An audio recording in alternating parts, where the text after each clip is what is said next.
que es importante que cuidemos esa salud auditiva durante todo el año, pero seguro que ustedes ya se han resentido, como me ha pasado a mí en primera persona, que los chapuzones en la playa y en la piscina es lo que tienen, que al final pues tenemos que cuidar un poquito más nuestros oídos. Con nosotros está ya el doctor Rafael Sánchez, otorrino del Hospital San Juan de Dios de Córdoba. Rafael, bienvenido.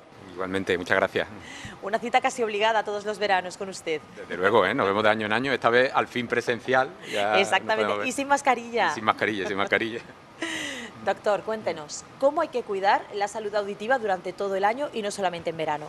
Bueno, realmente el verano quizás para el tema de oído es cuando más problemas tenemos, ¿no? De hecho, lo que aparece siempre el verano es la otitis externa, sí, conocida como la otitis del nadador, precisamente por la incidencia como aumenta con el agua. Sí. Y de hecho, pues la gran mayoría se estima que en un 10% de las personas la sufren en algún momento de su vida, o sea que estamos hablando de patologías mucho más frecuentes en verano. Que es habitual. Es muy habitual, sobre todo en los niños. Sí. Yo siempre me gusta dejar claro, porque es una pregunta habitual que nos hacen en la consulta. Todo el mundo piensa mayormente que la otitis en verano están asociadas a haberse bañado en un agua. Los padres a veces nos preguntan, ¿será que tengo la piscina mal? No, realmente la otitis, el agua es un factor predisponente. Lo que hace que las horas y horas de baño en los niños condicionan a que el oído pierda su capa, digamos, protectora, y los bichitos que tenemos ahí todo el mundo pues aprovechan para crear la otitis. Por eso es un problema que el 80%, digamos, están entre niños de entre 5 y 12 años, que son los que están en la piscina horas y horas. Efectivamente, y horas. Es cierto que a la hora de pensar en el verano y de pensar en los baños, tenemos esa intención de proteger del sol, pero también tenemos que proteger de estas otras infecciones que, como bien está comentando usted, son tan comunes. ¿Cómo podemos hacerlo? Pues miren, realmente, hombre, evitarlas completamente es imposible. Hay veces que por mucho cuidado que tengamos siempre vamos a coger una otitis, pero sí que tenemos factores predisponentes a que tengamos más tendencia, digamos, a coger una otitis. Entonces sí que podemos actuar sobre esos factores predisponentes. Fundamentalmente, bueno, pues la persona que tiene tendencia a la otitis, cuando se le suman muchas horas de baño, pues lo que debe de intentar es evitar el oído tenerlo húmedo después de los baños. Hombre, hay que intentar secar el oído en lo posible después de salir del baño, bien con toalla, pañuelitos, nunca introducirse bastoncillo, que es otro de los factores predisponentes a tener otitis, porque pues, nos puede causar heridas y nos puede estar. Y también venden algunos productos pues para secar el oído un poco, ¿vale? Igualmente, personas que tienen tendencia a acumular cera en el oído o a hacer tapones voluminosos, sí que es verdad que cuando entra el agua en ese oído lleno de cera, pues bueno, también condiciona un poco el que se pueda tener más otitis. Por eso es recomendable a esa persona que tiene esa tendencia a tener tapones, como normalmente se llaman, bueno, pues quizás antes de que empiece la temporada de baño, pues intentar una revisión, una limpieza del oído para irlo mejor preparado, entre comillas, a la época de baño. ¿Cómo limpiamos el oído? Porque parece fácil, pero claro, no podemos usar los bastoncillos de toda la vida, que hemos usado durante tanto tiempo. Hay muchos productos en la farmacia, a lo mejor nos perdemos un poco. ¿Cómo tenemos que limpiar los oídos? Mira, no hay un remedio 100% infalible, no hay nada que sea una recomendación absoluta. El oído anatómicamente varía mucho de persona a persona, las características de la cera de cada persona también varía y también influye. Entonces, bueno, existen distintas medidas de limpieza. Está claro, y lo que sabemos todos es que nunca debemos de meter nada en el oído. Ni bastoncillo y mucho menos las cosas que se ven habitualmente, horquillas, la uña o cosas de cualquier tipo, porque eso lo que puede crear es introducir más un tapón, que sea más difícil después arreglarlo, o crear microheridas, microtraumatismos en el oído, o incluso traumatismos, que lo que van a condicionar que se puedan tener más tendencia a esa otitis. La mejor manera de limpiarlo es por el especialista, también en enfermería, médico de cabecera, el médico de atención primaria, digamos, que están capacitados perfectamente para la limpieza, o por los especialistas otorrinos para limpieza. En cuanto a los productos, hay muchos. Yo no le podría decir a una persona un producto en sí. Cada persona probablemente le vaya bien una cosa que a otra persona no le vaya bien, ¿no? Es cuestión de probar en cada persona. De ir probando, ¿no? Y ver resultados. Efectivamente. ¿Se cuida igual la salud auditiva de los niños que de las personas adultas en esta época del año en concreto? No te entiendo bien. Cuidado. ¿Es lo mismo? O sea, ¿son los mismos productos para los niños que para los adultos? Sí. ¿Los mismos consejos? Básicamente es igual. Quizá el hándicap que tenemos en la de infantil es que es muy difícil a un niño decirle que no se bañe o que no meta la cabeza debajo del agua. Entonces la probabilidad de que los baños condicionen la incidencia de otitis, pues en un niño es más difícil de controlar. Un adulto que sepa que tiene tendencia a tener otitis, siempre le es más fácil advertirle de que utilice un tapón para que no le entre agua en el oído, que intente no meter la cabeza debajo del agua, sobre todo. En un niño es difícil. Un niño con 5 años, intentarlo convencer de que no meta la cabeza debajo del agua, que esté siempre con un tapón, es muy complicado. Pues, es difícil. En ese sentido es la gran variante, ¿no? Pero bueno, el oído de los niños quizás por sus características también puede tener un poco de más tendencia a la otitis, pero en cuanto a las medidas, básicamente el que las necesite son parecidas. ¿Son las mismas? ¿Cada cuánto tiempo debemos acudir a un profesional para que revise nuestra audición y para que revise también cómo está el estado de nuestro oído? Variable también, como todo. Hay personas que tienen una tendencia muy alta a acumular cera en el oído, a tener más posibilidades de otitis de repetición. En los niños sí que es mucho más frecuente. Nosotros tenemos pacientes que cada 2-3 meses tienen que precisar una limpieza de oído. Otros pacientes a lo mejor una vez al año. Normalmente siempre les recomendamos esta época un poquito antes, época previa a la temporada de baño. Y después hay pacientes que no necesitan una revisión de oído en su vida porque nunca han tenido un tapón. En cuanto a las infecciones o tapones, en cuanto a la audición, también varía un poco, depende sobre todo en los adultos del ámbito laboral, si personas que estén expuestas a sonido intenso, sí que a lo mejor es recomendable revisiones anuales en la mayoría de los casos. Si tienen antecedentes familiares de sordera o hipoacusia, pues ciertos pacientes, tanto niños como adultos, sí es recomendable que con más frecuencia se estudien el oído. Y bueno, el oído envejece como la vista a partir de los 40 años, entonces a partir de esa época sí que es recomendable de vez en cuando. Por lo menos una revisión de vez en cuando, ir viendo cómo va la cosa. Claro que sí. ¿Cómo cursa una otitis? Porque está hablando usted de esos problemas, ¿no? que pueden venir de tener pues, el agua en el oído, de esa creencia que tenemos los padres, que los niños a lo mejor han estado en un agua que no ha sido precisamente buena y que de ahí viene la otitis. ¿Qué es la otitis y cómo cursa? Bueno, la otitis de la que vamos a hablar un poco, ¿no? Que es lo que nos atañe un poco ahora en esta temporada de verano, que es la otitis externa o la otitis del nadador, como se le llama, realmente es una infección de la piel que recubre el conducto del oído, la piel, las capas de la piel. Es una infección banal en el sentido de que no suele dar complicaciones, que no deja ningún tipo de secuela, pero sí que es un cuadro muy doloroso.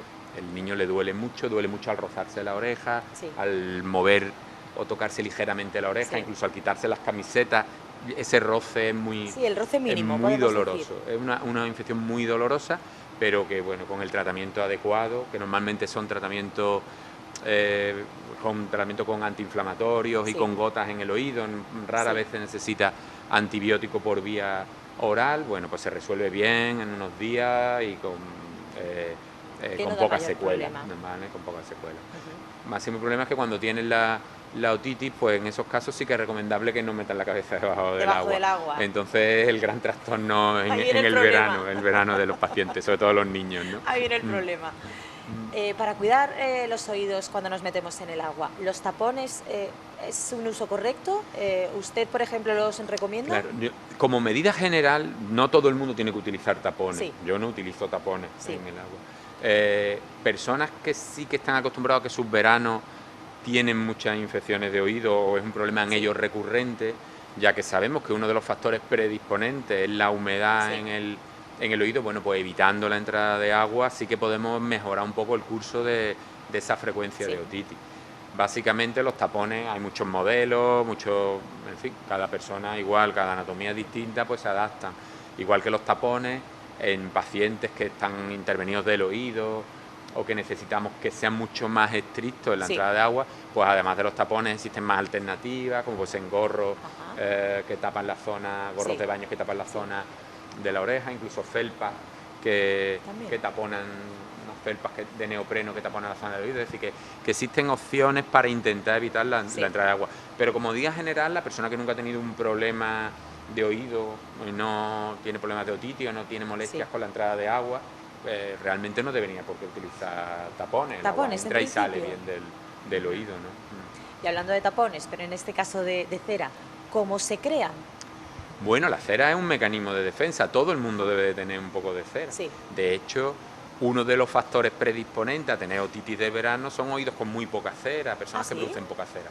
La cera, digamos que es una barrera protectora, ayuda junto con las capas superficiales de la Sí. piel, la cera, a proteger, a crear una capa protectora, al igual que la cera tiene un mecanismo de que se va expulsando del Sí. oído y va limpiando, digamos, Sí. la suciedad que pudiera haber en el oído. ¿Qué ocurre? Pues que desde personas que bien por las características en un determinado momento de la cera, Sí. por la característica anatómica de su conducto auditivo, Sí. donde tenga un conducto un poco angosto, estrecho, Sí. con curva, o personas que se manipulan ellos el oído con bastoncillos, que lo que hacen es introducir la cera hacia adentro o estimular la producción de cera. Sí. Bueno, pues esa cera no solo deja de tener, digamos, esa función protectora, empieza a acumularse Sí. y crea lo que normalmente le llamamos un tapón de cera. Sí. Es una patología que realmente es una patología banal, pero que llega un momento en que ocluye el conducto y crea esa molestia que habitualmente el que ha tenido alguna un tapón lo sabe, que es como esa Sí. sensación de oír Sí. menos, de que no oye, porque tiene el conducto taponado. Personas que tienen ese tapón y que en un momento determinado meten la cabeza en el agua en Sí. verano y ya tienen el tapón formado, bueno, pues eso sí que hace que en ese momento el agua mueve el tapón, Sí. se junta con la cera, se crea una pasta y pues le crea más molestia de la que hasta ese Claro. momento tenía. Y quizá ese tapón mojado, húmedo durante tiempo en el oído, pues Sí. también te puede predisponer a la infección. A la otitis de la que hemos hablado anteriormente. Lo que es importante, desde luego, es estar en manos de profesionales. Eso sí lo tenemos que decir. Y como bien ha comentado usted, que no hurguemos nosotros, que es Eso es verdad que importante. somos muy de, uy, parece que tengo un tapón, voy a ver si me lo puedo quitar A ver si lo yo. podemos arreglar. No, es No. peor, es peor. Es peor. ¿Y qué maneras hay de quitar este tapón profesionalmente hablando? Ya no nosotros, sino acudiendo a un especialista. Bueno, el tapón es una cosa muy frecuente y que no necesariamente se necesita un otorrino. Sí. Hoy día el gran nivel de médicos de atención primaria, de enfermería Sí. de atención primaria que tenemos en nuestros centros de salud, en nuestros centros médicos, están perfectamente capacitados para la extracción Sí. de un tapón. Es verdad que la manera en que se quita, que también la utilizamos los otorrinos en Sí. multitud de ocasiones, es mediante un lavado con agua templada, que lo que hace es crear una corriente de agua dentro del oído que entra y al salir, digamos, pues Saca ese tapón. saca la cera. Nosotros en la consulta nuestra, ya desde el punto de vista especialista, quizá atendemos a tapones que son un poco más complicados, de pacientes que ya se ha intentado o que tienen algún antecedente que impide hacer Sí. un lavado de oído. Entonces, en esos casos nosotros sí que tenemos visión directa con microscopio y utilizamos otros sistemas, bien pinzas, sistemas de ganchos o aspiración, es decir, que hay distintos tipos. Pero no hay mejor O peor, claro, ya dependiendo peor, de lo que nos encontremos, ¿no? Depende del ámbito en que estemos. Claro que sí.